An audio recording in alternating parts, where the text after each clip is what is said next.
What is a natal chart?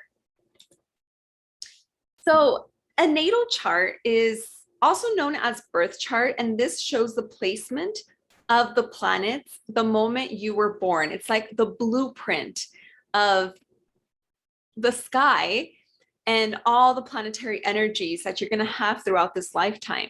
There are so many benefits to learning about the natal chart aside from deepening your dream interpretations, like I mentioned. And before you even start, trying to plot your chart, you will need your birth date, the time of your birth, and the location. Sometimes people don't always have the birth time. You can try checking your birth certificate for that, or maybe even calling the state to see if they have some type of record, or asking your mom or family members, trying to get as close as possible. This is really going to be important to get the specifics, especially to get your rising sign. If you don't have it, it's totally fine. You can, still get a lot of information, and there is a way to kind of backtrack and, start changing the chart hour by hour to try and see if the rising sign resonates with you. But, for the most part, really try to get that exact information so that you can have the most precise birth chart. So once you have that, the chart is divided into 12 sections. It's kind of like a pie, and it covers the different life experiences that we all as humans go through. That's what a house stands for, field of life experience. And there are so many things that you can do with this. It shows you how to balance your energies. It'll show you where there's a lot more emphasis and focus in your chart. And from that, you can see how you can balance it out so you don't feel overwhelmed by all those energies or elements in your chart. It also shows you how you love and how you show your emotions, how you deal with hardships, how you interact with others, how you work, potential to even see what kind of career or life path to take, patterns in relationships, and so much more. So this is something amazing to have in your toolkit so that you can really see how to work with the planetary energies instead of against them. So once you start exploring and really understanding your chart, diving into your personal chart, you will start becoming aware of the patterns that you see not only in your day-to-day life, but also as they show up in your chart, especially when dealing with other people and interacting with other people, or maybe even relationships that you have. Everything is trying to teach you a lesson, and we're always being mirrored by other people. So by having this set of skills and watching, looking at your chart, looking at other people's charts, you'll be able to see if there's a cycle. If you've ever asked yourself like, oh, or noticed, why do I keep attracting the same type of people? Or why does this always keep happening to me? Certain things, certain cycles that you keep noticing, you can notice why that's happening in your chart, see the lesson, and understand why that energy is just showing up so you can work around it, work with it. I'm pretty sure you've all heard about horoscopes, and maybe that's just me, but I always grew up listening to the horoscopes on the TV or looking at them in the newspapers, and that's really just focusing on the sun sign, which does not account for all of us having all 12 planets and signs in a unique pattern, in a unique kind of percentage in this pie chart. So it never made sense to me that how could every Virgo in the world be experiencing the same kind of day?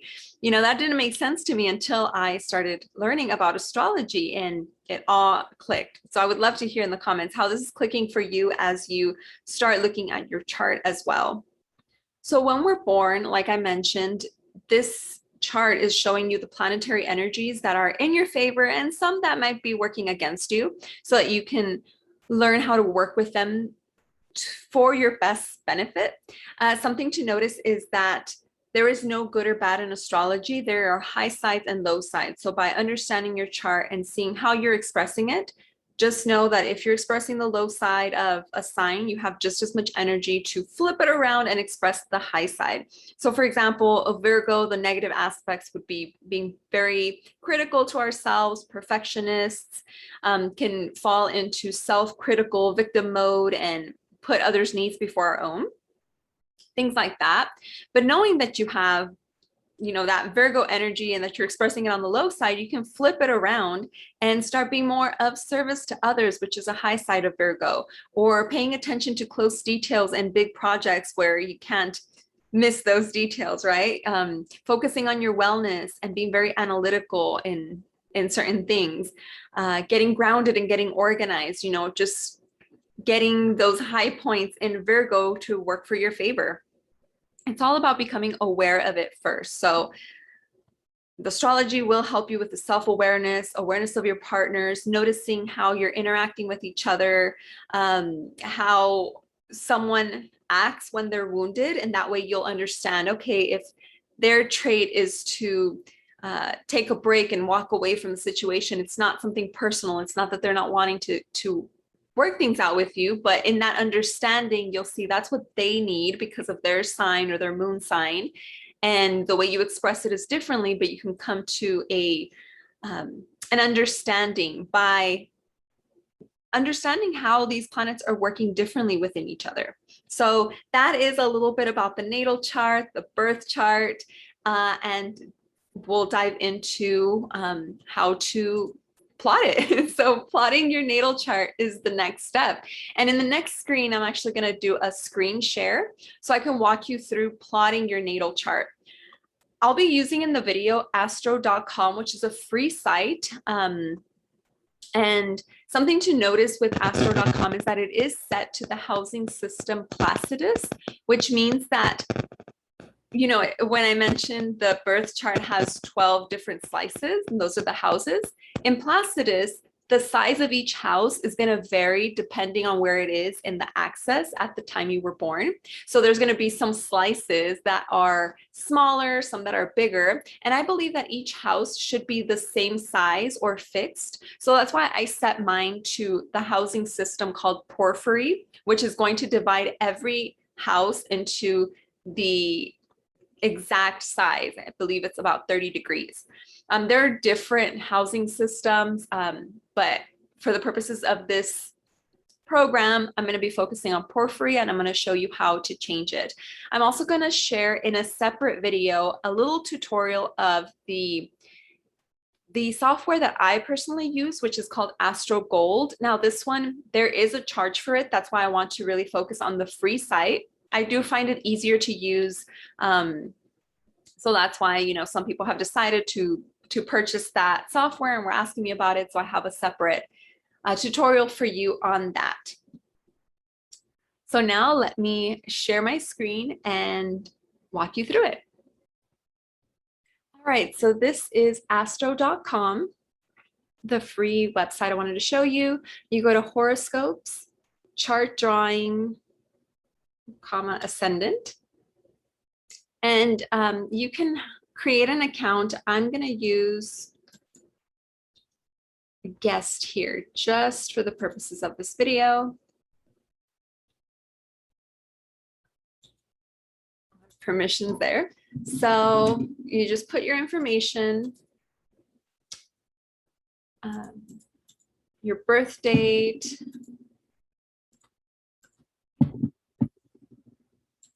and here, if you don't know, you can put unknown or the question mark or get as close as possible. That's going to make it more exact.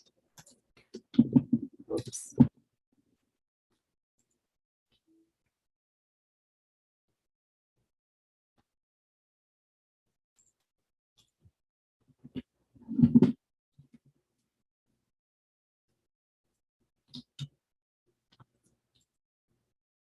All right, so once you have all the information, double check it's correct. Click continue. And voila, there is your natal chart that we will be exploring throughout the program. So here you can see that the housing system is set to Placidus. So what you can do here, and as you can see, this one is a little bit smaller and these are a little bit bigger. So we want them all to be in the exact size because that is going to affect, like I believe my Mercury would be over to the 11th house with a different housing system, which makes a bigger difference. So for that, you want to go to My Astro up here, stored astro data. Okay, so you can see I have the first one that I created now, and then click on extended chart selection. Let's see. Okay, so if we go back to horoscopes, extended chart selection, under options for zodiac and houses, you can click the drop down here. And then you want to see the housing system, click, the default is Placidus, but you can click that drop down, find Porphyry. Then click here to show the chart. Okay, we have mine up here. All right, now it looks a little bit more even. And as you can see, Mercury flipped over to the 11th house and now it's set to Porphyry. So this is your chart. You can see the information here that you put up. It'll say your sun sign, mine is Virgo, my ascendant is Libra, and I'm going to walk you through all of this. And here is a grid that I mentioned in another video. I'm going to be breaking down all of this for you, but that is how you plot your chart and change the housing system. So another thing I wanted to mention is you can click here with transits. And what that's going to do is it's going to show you in green here on the outer side of the wheel where the planets are at this moment. So right now we have, let's see, the moon is currently in my second house. If Mercury were retrograde, you would want to see where it's at. Currently, at the time of this video, it's not, but it will go retrograde in a couple of weeks or in 10 days or so. So you can see where it is in your housing system, where it's affecting your chart. And yeah, so it would be the green. Something to notice too, I am going to share in the PDF kind of a picture of the glyphs, and this stands for glyphs. It's the symbols of the planets, the signs, all of that. But in astro.com, this P with a little extended line down here is for Pluto, and that looks a little bit different in Astro Gold or in other software. So I just wanted to mention that. And yeah, that is how you plot your chart. If you want to share a screenshot of it in the comments, I would love to see them, or just what you noticed in your chart first glance, like what symbols you see, or if it's more packed in one area or another. So that is the plotting your chart. All right, so here are the instructions again on how to change the housing system. If you didn't get to it, I'm gonna include this for you to download. I do recommend printing out your birth chart or even drawing it out if you want. I'm gonna include both a blank kind of wheel for you to draw it out if you want in the workbook, or a section where you can just print it and copy and paste it if you're more of a printing it out and if you're having a binder with all these workbooks. So I recommend it. It is easier to have it on the side as you are working through your dream journals. And like I mentioned, if you did decide to get the astrology planner, which is just a recommendation, that has a section as well for you to put your chart. And it also has a whole section at the beginning walking you through your natal chart, also keywords for each of the signs, which I'm going to include anyway, but I do like that it includes a year's worth of the transits that are happening in the sky. But that is plotting your chart. And now it's time to explore the 12 houses. So that's also going to be another screen share. Let's get to it. Here I stripped out any planets, any symbols for signs or anything. We're just going to focus on the houses to make it easier to understand.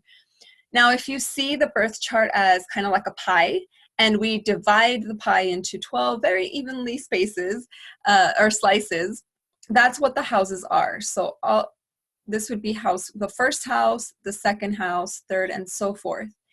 And the houses represent a field of life experience, and it covers everything from your birth family to marriage, how you communicate, how you love, how you interact at work, everything. So everybody has these 12 different life experiences. The placement of the planets and what sign it's in is going to determine how much focus you put in that specific area of your life and what challenges come up, what energy, planetary energy is in there, and so forth. So it covers everything. But everybody has it. So the way that we read what sign that house is in is by following the line. So the first line will start at the middle and go all the way to the left. If you can see my mouse, which I hope you can, the beginning of the first house or the sign that it's in is also your ascendant, your rising sign. And what this is your super consciousness, your true self. If you were perfectly aligned without any fear or doubt, or if you didn't let your ego, which is the sun, get in the way, and if you didn't let your emotions and triggers, which is your moon sign, also influence the way that you act, this is what your true self would be, whatever that sign is that's marked by the beginning of the first house. Now, the house is said to be in the sign where that line is. And sometimes as you move forward, if you move counterclockwise, it might mix into another sign. So it's heavy where it starts, and then it starts waning and the energy starts moving into the other sign. But we say that the house is in whatever sign that line is in. So just follow the lines. For the first house, follow this line, whatever this is. For the second house, whatever sign this is in. Third, fourth, and so forth. Just follow it along. Now, I will go over each of the houses. That's the whole point of this video, but I want to show you a couple key points from my personal chart. So let me switch what I'm sharing. And as you can see, a lot more going on here, right? There's planets, there's signs, there's a whole bunch of lines and colors. So there's a lot. Don't worry, do not get overwhelmed. We will go over these. But if you follow the first line, for me, it's in Libra. Because if you see, this is divided. This whole section is Libra. Everything is divided in 30 degrees. So my rising sign is Libra, and then it goes into Scorpio. So we want to see the beginning of that line. The second line is Sagittarius, and we will go into the signs at a different week. But that's how you would read what the house is in. Now, you also may notice that some of them don't have anything going on in there. So I have a couple of houses that don't have any planets in there. And that doesn't mean that you don't have that life experience. Or for, the fourth house is about the birth family. Everybody has a birth family. Whatever your interactions or connections are with them, we all have them. But it shows that there's not as much planetary energies or focus in that area. Now, a little side note that I want to mention is that this is where journaling and looking at your chart and really having a deeper perspective of it will come in play. There's a couple of things on, YouTube, different books, or even anything that I share, that if it doesn't resonate with you, go with what feels makes sense for you. This is a personal study, so I can share with you like the basics and the ins and outs of astrology, but here is where certain things you'll need to really understand and look within to see, hey, do I really not care about my birth family, for example, in my chart? Now, I say this because I had the same questions when I looked at mine. I was like, I'm very close to my family. I am super close to my parents, my sisters. I hang out with them all the time, weekly, if not more. So for me, it didn't resonate that why don't I have anything in there, right? And that's why I like to look at opposite houses. So if this line is the beginning of the fourth house, I'm just going to follow that line. So the opposite is the beginning of the 10th house. Now that one's jam-packed, and the 10th house is the house of career and reputation. I am a self-proclaimed workaholic. That is, I could get lost in my work because I don't feel it like work. It's, the Virgo in me just really likes being of service to others, being on the computer, doing the things that need to be done.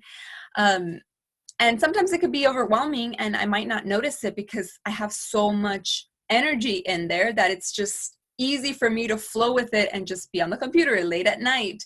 But yeah, enough about me, right? But when I see this, the only way that I balance that energy is through my birth family, among other things, because the fourth house is also the home, and I will go into detail of each one. I just wanted to point out these specific things.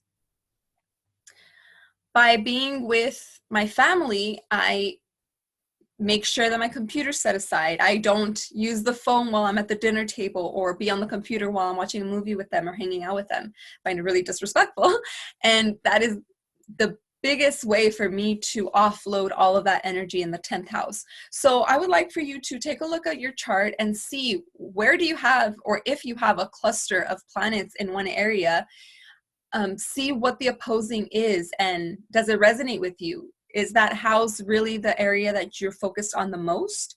And is the opposite house that maybe more emptier? Is that a way that you are able to balance out the energy of the two? So that's mainly what I wanted to show you here.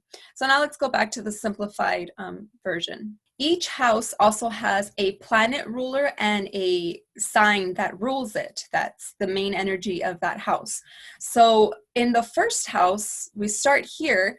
It is ruled by Aries and the planet is Mars.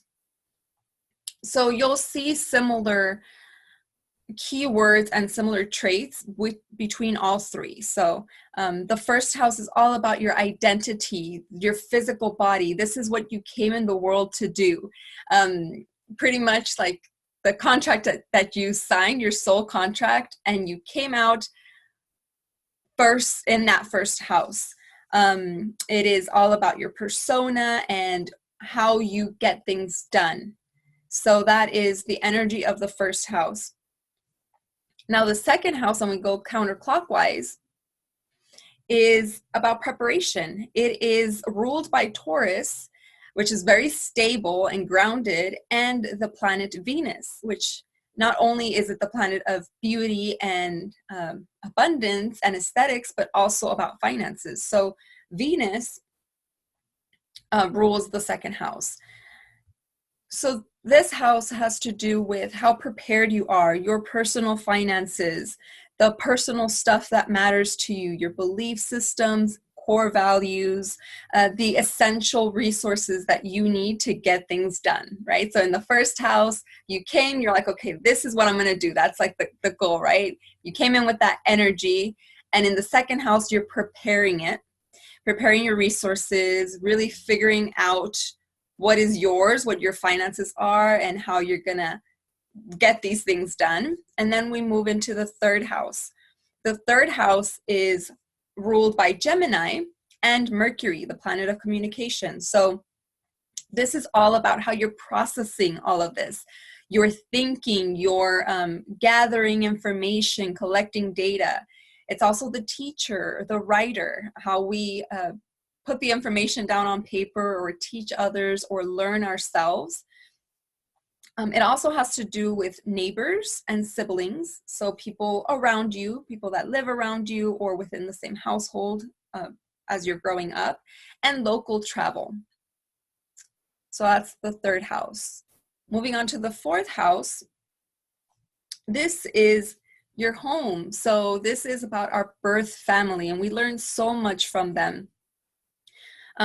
It's It's your home, it's your unconscious, because it's ruled by Cancer and the moon.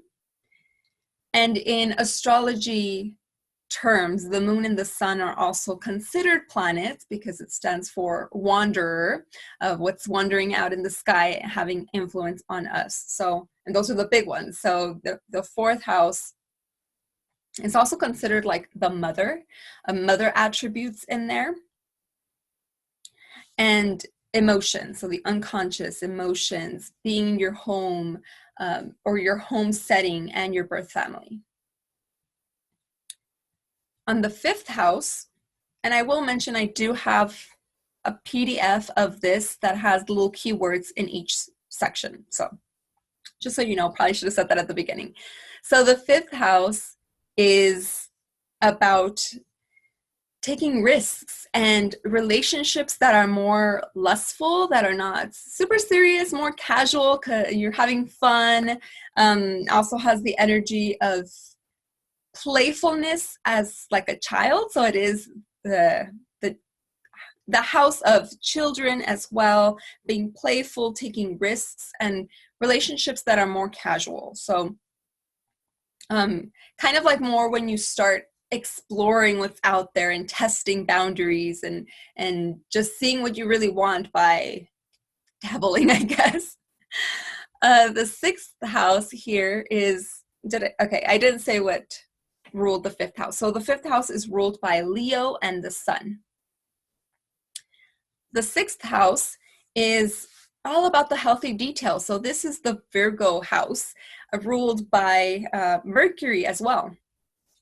Mercury rules both Virgo and Gemini, but Virgo covers the health, starting to take care of yourself, being more aware of your body health awareness, being of service to others, doing work in particular detail. So it's becoming like a little more mature energy than the fifth house.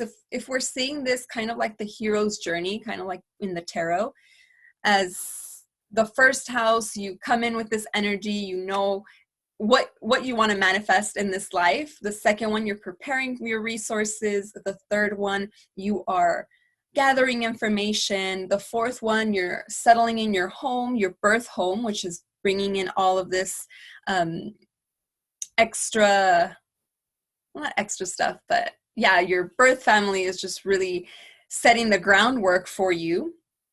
And that's all you know at that time. And then you start exploring in your fifth house more the playfulness, taking risks, getting a little bit more out of your comfort zone from the fourth house. And in the sixth one, you're starting to really focus on the healthy details within, being of service to others, and you know what I just mentioned. So that's the sixth house. That covers half of the chart. Then we move over to the seventh house. Now the seventh house is known as the house of soulmates. And there's a little bit of disclaimer here, because this is not going to show you who your soulmate is, because the chart is about you. It's your personal chart. And if you see, it is the opposite of your ascendant.